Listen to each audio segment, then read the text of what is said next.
So that's my first scene in the movie. I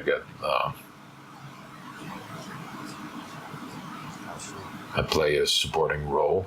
I like to play a supporting role in my films because I don't necessarily have the pressure of being the lead, but I'm in the scenes and I can direct from within. Because I think one thing that's very important for film actors is you need to keep them alive, like spontaneous.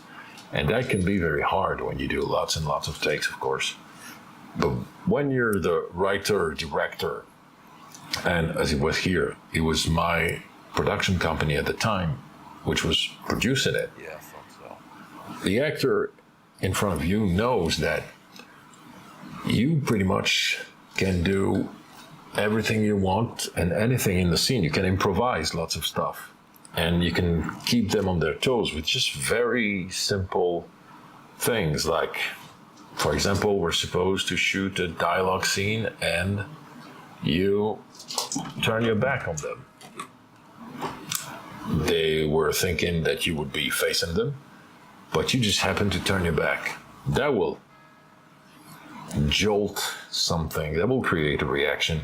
And most actors, as long as they're confident enough in their abilities, they will love that kind of stuff because you bring to the work a sense of play and you make the work easier for them.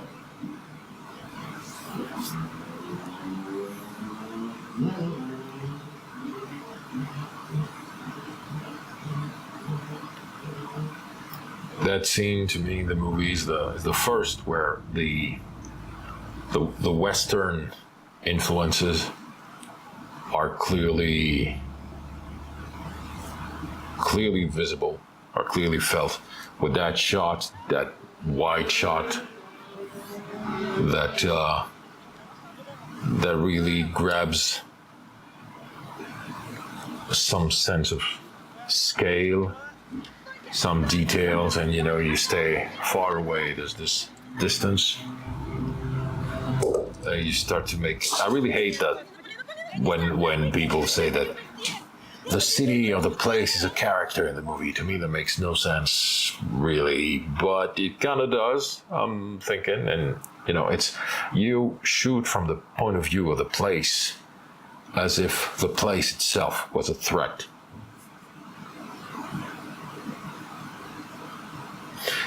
And in a movie like this, which is very much relying upon a sense of dread, you try to inject little disturbing things hidden here and there.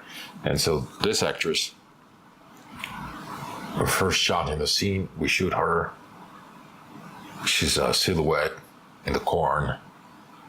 It's a small detail, but that's, is she a threat? Why is she hiding? That creates, that feeds into the sense of dread, and that things are about to go wrong.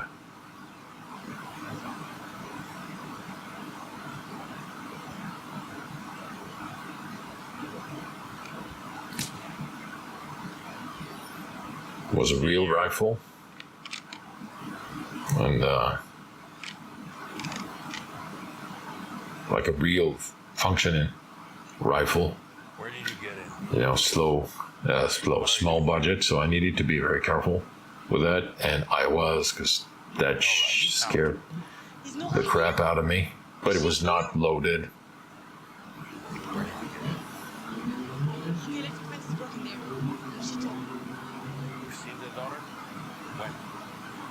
Small editing thing. I really like to, and I've worked on that in the movie as much as I could, to have a movie that has static shots, but that feels very dynamic, so it fit that kind of story. So that's why, one trick is you cut from one take to another with a reaction of the actor looks like a little more intense. Gesture is different enough so that it strikes you as, oh, something happened inside this character's mind. That gives energy.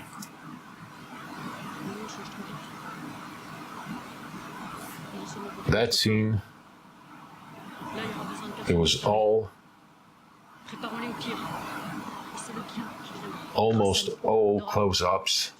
I'm very careful with close-ups. I think they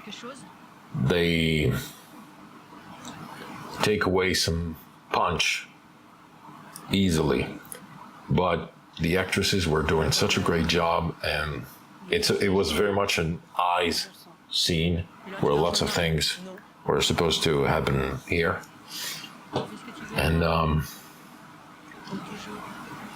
and most of the scene plays out in close-up.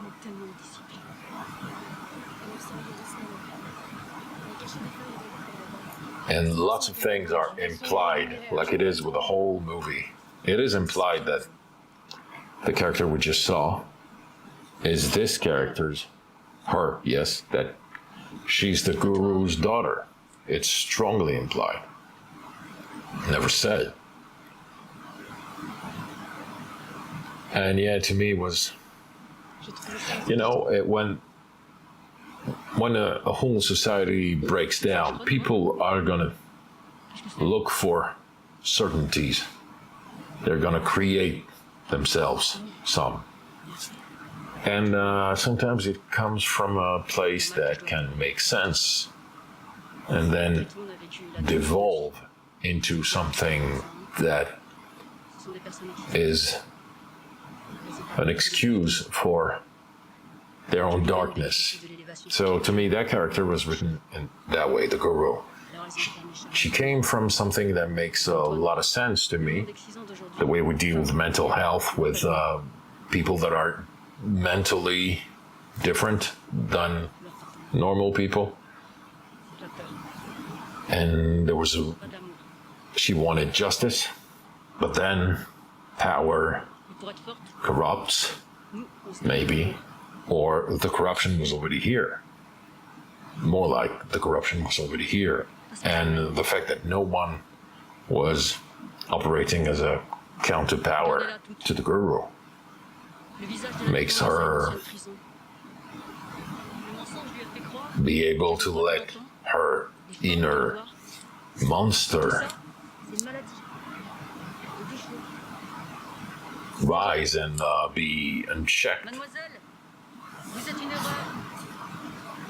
Yeah, she's very cruel, very perverse. What is perverse? That sometimes she says things that could very much pass as well intended, as wise, as healing. But there's always the catch, I'll break you just so that I can control you. And I release you from my grasp just so that I can control you better. And to me, this is deeply terrifying. This is not a jump scare movie, but it's about the deep fears that were colliding in me as I felt the world was headed to a dark, dark place. When I wrote that 2 years before COVID, and it got worse since then. That's also a funny thing. The Mask was very scary when we shot that in 2018.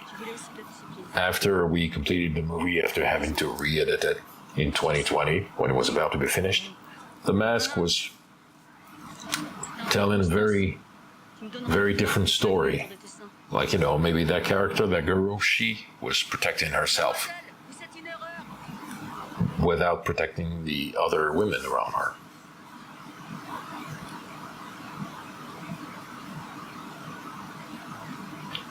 These actresses did a really, really good job in that scene.